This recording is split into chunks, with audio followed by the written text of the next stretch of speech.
President-elect Trump is claiming that President Biden is making the White House transition difficult. I want you to listen to this. This is Trump. Listen to this.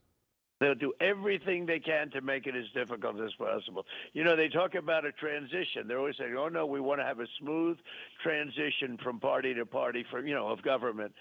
Well, they're making it really difficult. They're throwing everything they can in the way.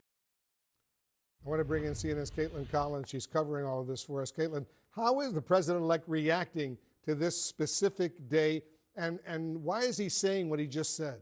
Well, Wolf, I'll note that comment there from Trump stands in pretty stark contrast to obviously his own actions 4 years ago that are the reason today got so much coverage. Typically, it was a day in elections past that didn't warrant a lot of attention, but because of what happened 4 years ago and Trump's effort to make the transition process quite difficult, to say the least, are the reason that there was such a reflection on what happened then and how today went. I mean, today's process lasted about 30 minutes. Last year, it took about 14 hours because, of course, they had to pause as rioters were storming the Capitol, and that came after weeks of Trump trying to sow doubt about the election and trying to overturn the results, which ultimately was unsuccessful. But on the effort about Biden trying to block his transition, as he alleged, they are trying to make it more difficult, as he said. That's not a comment that his incoming chief of staff, Susie Wiles, echoed when she was speaking with Mark Caputo in an interview for Axios. She said that actually working with the Biden team had gone quite smoothly. We've seen some of those briefings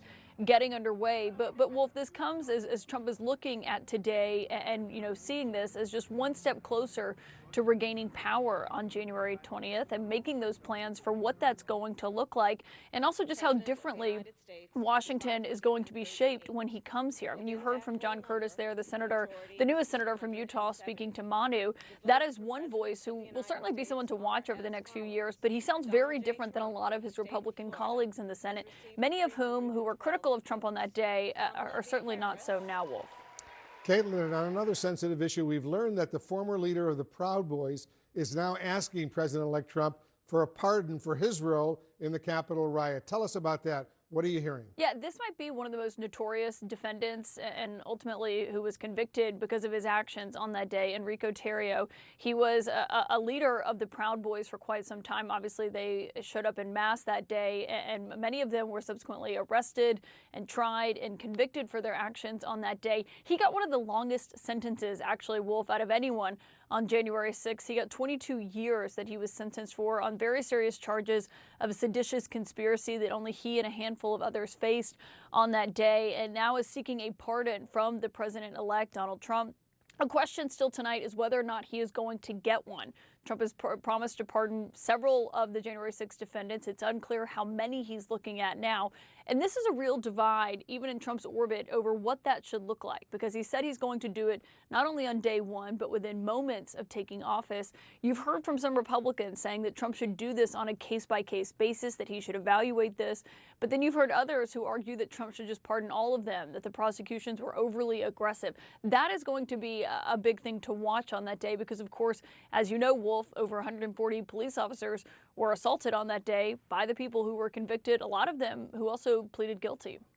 Kaitlan Collins reporting for us. Kaitlan, thank you very much. Kaitlan, of course, will be back later tonight, 9 p.m. Eastern, for her excellent show, The Source. We'll be watching. Let's get some analysis from our excellent political experts who are with us right now. David Chelian, you're our political director, Washington bureau chief.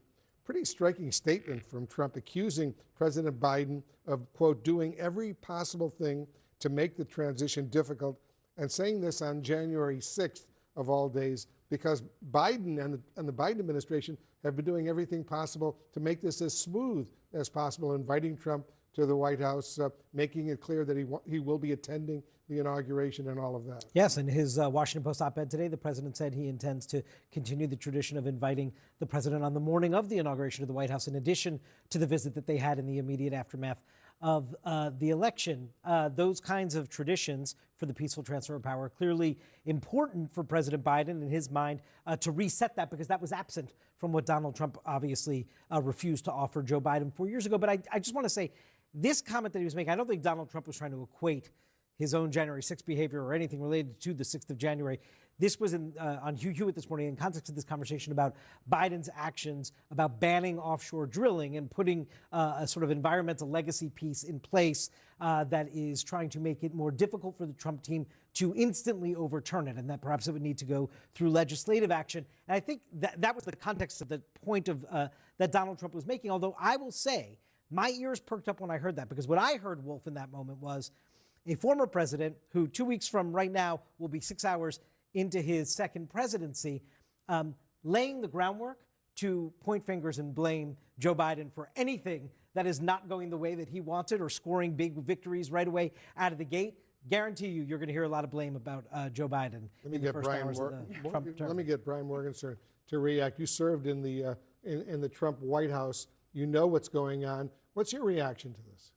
Well, my reaction is that we have seen some disruption. I mean, it wasn't just the oil drilling. It was trying to sell off pieces of the border wall for scraps. So there have been some things behind the scenes where they're trying to cement policies and make it more difficult for President Trump. That's very frustrating for him. So I certainly understand where he's coming from. As for January 6th, today, it was a decisive victory. It was a very clean and clear process. That is refreshing. That is positive for the country. I think that everyone was able to get through this unscathed and without incident. That is a great day for America. An enormous contrast to what the Trump White House did 4 years ago. Well, 4 years ago, the president did say peacefully and patriotically go to the Capitol. Obviously, we saw what unfolded. The American people and the voters also saw the lawfare that came before and after that. They saw the weaponization of the federal government against political opponents, and they voted to stop that. But they voted to secure the border. They didn't vote for what happened on January 6th. They didn't vote for what happened on January 6th. And I think what you've seen today is really. Yes, the peaceful transfer of power, it is in marked contrast to what happened on January 6th. And Donald Trump, the problem is that part of what happened on January 6th is the story that Donald Trump wants to tell about himself, that he didn't lose and that these people were actually acting in a just cause, and that's why he wants to pardon them. But that is not the real story.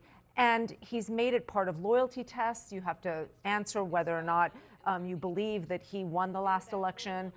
In order to work for him in this current administration that is coming. So the problem here is that we are still in the era of January 6th 4 years ago. That hasn't changed. Go ahead, Karen. In the bigger picture, though, Lulu, to what you're saying, this is why the American people deserve a full accounting of history. And it's why Merrick Garland should release the final report that he gets from Jack Smith. Because we, the people, we paid for it with our tax dollars.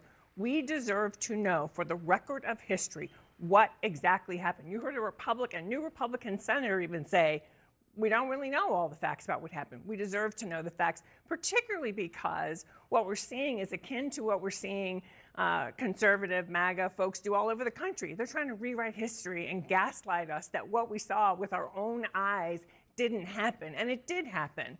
And we need to know, as we try, I appreciate that Joe Biden is trying to say to people, let's lay down a marker around what the norms really are, what it should look like. But at the same time, there has to be accountability. There has to be some transparency here so that people really know what lengths. Unfortunately, I don't think there will be. I mean, no. I think, what actually, and I think you're right here, what voters said is that actually this didn't matter to them and that they would vote for Donald Trump. That is at least the lesson that Donald Trump has taken from this. That's the lesson that Donald Trump wants to take, but let's be very clear. An election is not the same thing as a jury verdict where the same group of people heard all of the same evidence and then rendered a verdict. That's not the same. The political verdict takes into account the fact that, look, I was in the White House where BLM rioters were trying to get in. I had to have the Secret Service help me get home safely. Those people were not treated as harshly as some of the people on January 6th. We saw some people were peaceful and invited in. Those are absolutely two different things. But those are one group of people. Wait, let's be clear. One group, hold on. One group of people were protesting for racial justice, and one group of people were trying to burning down police stations and burning down courthouses. And we're trying to overturn a legitimate election. Those are two very different things, and we did see people prosecuted for violent actions when they took them, but a group of people coming onto the steps of the Capitol, trying to interrupt the peaceful transfer of power, let us be clear, It is not the The same fact thing. that this debate and conversation is still happening to me shows that it's not just trying to gaslight or whitewash or erase history, what everyone saw before their eyes 4 years ago, because we did all see it. It's actually the success of that effort. It's not it's not just that he's trying, but that Donald Trump has successfully convinced a huge swath of America that they didn't see what they saw on January 6th. And when it was litigated politically, and this is where the election comes into play, as you noted, this was not the thing that voters decided this past election on. They weren't affirming Donald Trump's behavior of January 6th in any way whatsoever. No. But they were saying that was not how they were going to decide the results of this most recent